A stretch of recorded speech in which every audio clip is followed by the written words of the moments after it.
Okay, so in this video it's quite exciting because we've at last got the physical copy of Inspirisles delivered to our doors.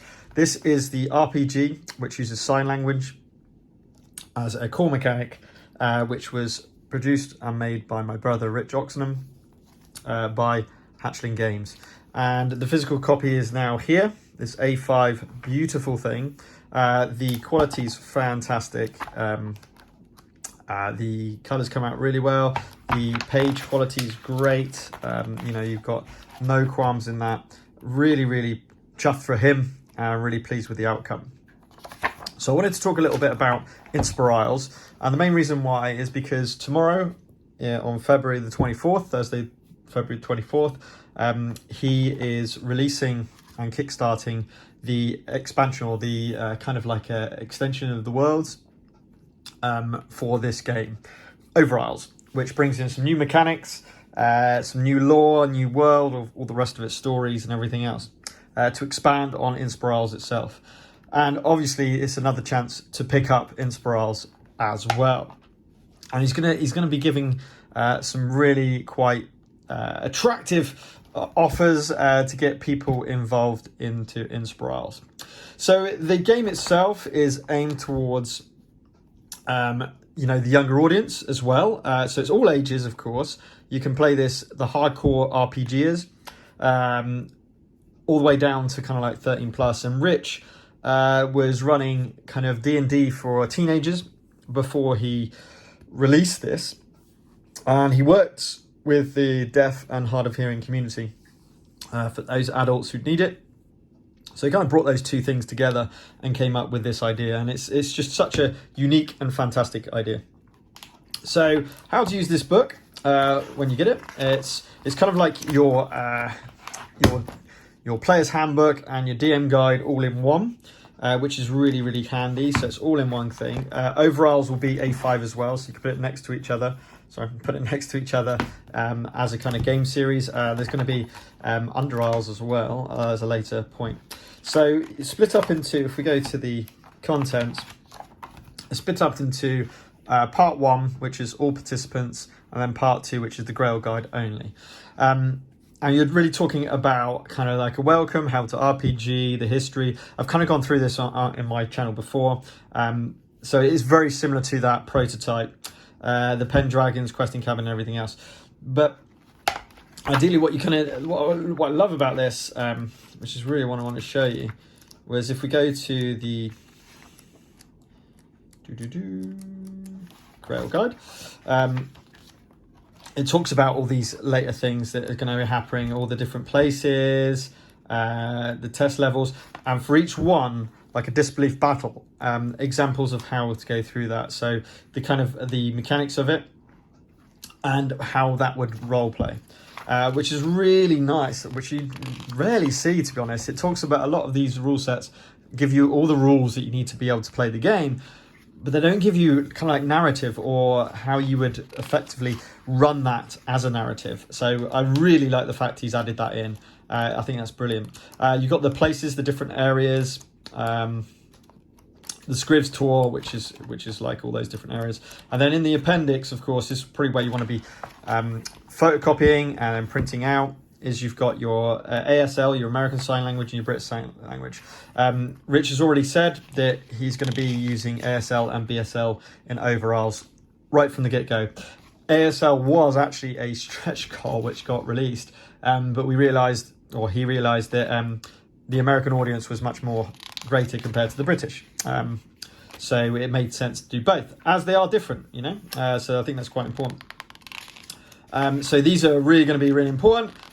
This is quite cool. We got little areas to try and figure things out. So you can kind of think of it just like you can take it as far as you want. Then you've got the greetings, you've got the more advanced levels, as it were, as you move through. So as a Grail guide, you can kind of think, all right, how would you want to do those? You've got your character sheets, which you're going to have to give to your Pendragons. Your memory list, so it's kind of like creating your character, so you've got a lot of those, and just some summaries of how to play it. as well. A consent questionnaire. So if you're playing with a group that you perhaps don't know that well, this is quite useful because it gives them the idea about what kind of themes and things you can include in your campaigns. Again, this is very unique and something that I think it's because he's done so much work with the younger community that these things have come about effectively, and he's included them into this. And it doesn't have to be just for kids. You might want to give this to adults as well. So belief barrier cheat sheet, disbelief cheat sheet, so summaries, and then of course all the names and everything else. So the other thing that's coming through as well soon will be lots of adventures, so kind of like stories which are already being written, and you've got all of this. It kind of runs through the first few chapters of creating a character, getting into the world of Inspirisles, this kind of Arthurian legend, alternative world, as it were. And then from part 2, you've got all about how you become a Grail guide, how you narrate, the different types of scenarios you can do effectively. So trying to keep it either quite broad in terms of different ideas and different things that test that the Pendragons will have to go through, or you could just go through one session, let's say, and you really focus on the puzzles, so you go smarts all the way through, for example, and you do a mix of those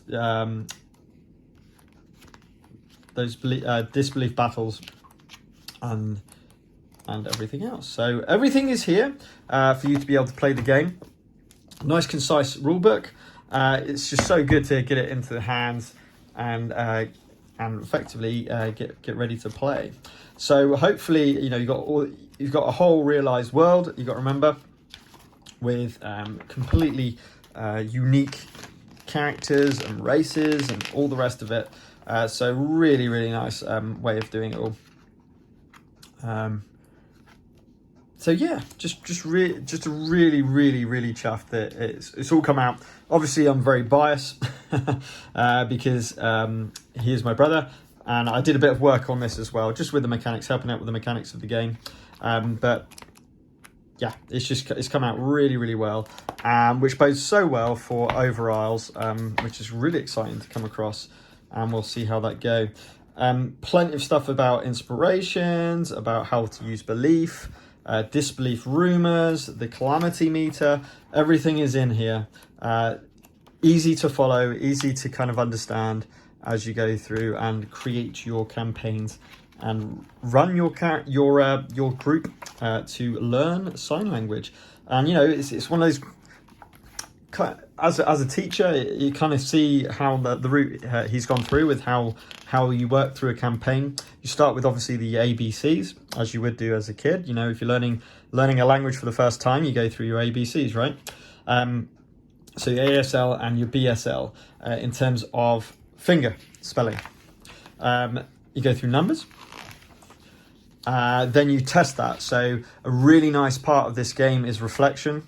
So you're around a campfire, and then you're asking questions of each other, and really the players, the Pendragons, are running this. So the Pendragons are asking each other questions about what's your name, what was the favorite thing you did today, and your finger signing your kind of like experiences through that, and that really helps to embed that sign language. Then you got the greetings, so some basics and everything like that. Again, ASL and BSL there. Your tests that you can imagine, obviously the 4 elementals and everything else. The whats, the hows, the whys, the whos, the 5 Ws, all that stuff. Traveling, lexicon, so something specific to Inspirisles that you might need to know about. So you go through all of those, and by the end of it, you'll have a very basic grasp of sign language, but something that you can take forward to whatever you want to do. And that's such a unique point of this RPG. Of course, from the get-go, that was a big part of it. But seeing people who have started to play it now and really seen it work. I was very lucky, obviously, having the kind of prototype. I played it with my groups at school, and yeah, it was a massive success, especially the sign language. Using the sign language as well as a very streamlined basic narrative mechanic set and a fleshed out world really did help to just have it engaging and allow you to just play it for an hour at a time and just one shot it and do little stories that build up on top of each other. So you know, I knew it was a fantastic thing that Richard actually come up with last year, effectively from those little playthroughs. So yeah, really chuffed that it's finally come out. It all looks really good. I'm looking really forward to Overisles, which is coming out tomorrow, which is the 24th of February 2022. So another chance to pick up Inspiriles yourself. He's as he says, he expands that with Overisles, but you certainly can get Inspiriles again. And yeah, just a really nice thing to get through very recently. So if you're interested in that, make sure you head over to Kickstarter, have a look at Overisles. You'll be able to pick up Inspiriles again. And there are some reviews coming out now of Inspiriles, which is great to see. You can go to his website, Hatchling Games, and see that as well. Okay, just a really short video just talking about Inspiriles. Thank you.